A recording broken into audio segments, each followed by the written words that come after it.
You're watching WMAR 2 News. I'm Megan Knight with your WMAR 2 News update. It's been nearly 6 months since the Key Bridge collapsed, and we're getting a better idea of what the new bridge is going to look like. State agencies met with the public last night to talk about the rebuilding process. For the last few months now, there's been a noticeable increase in truck traffic in the Curtis Bay and Brooklyn areas. According to the Maryland Department of the Environment, the build's environmental impact will be both temporary and permanent, but the project will minimize effects on wetlands and waterways where they can. Now, there is still a long way to go in all this. The state just recently chose who is going to be designing the bridge. If all goes well, construction is expected to start in January.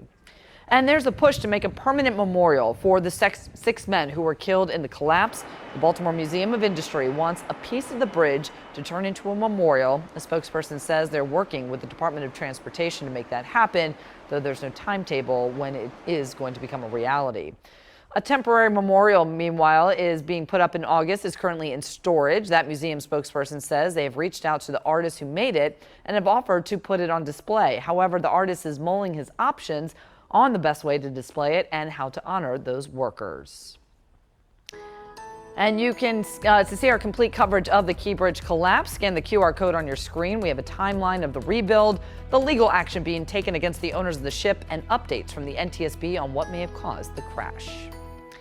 And we have an update now on the Harbor Place redevelopment. The Maryland State Board of Elections is appealing a circuit court ruling to the state Supreme Court.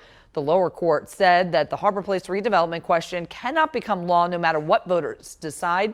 A Maryland elections administrator posted on X that the board voted unanimously to appeal to the high court. Back in March, City Council voted to put the question on the ballot. That administrator says mail-in ballots will be sent to voters starting Friday, and that question will still be on there.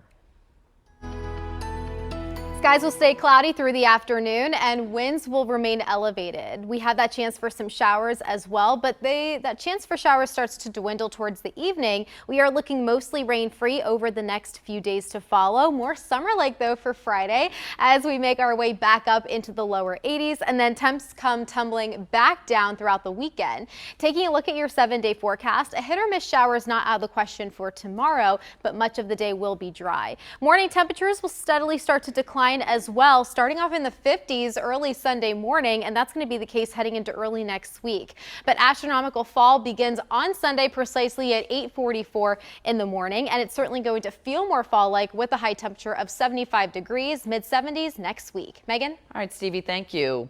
Help us to buy new books for students in Baltimore City. We are taking donations for our If You Give a Child a Book campaign. Scan the QR code on the screen to go to the website. All of that money goes towards new books for Abbotston Elementary School in Northeast Baltimore, which is our partner school for this initiative. We certainly do appreciate all of your support. And you'll find the latest on the top stories of the day by going to WMAR2news.com. And for the news and weather while you're on the go, download our app. Thanks for watching. I'm Megan Knight.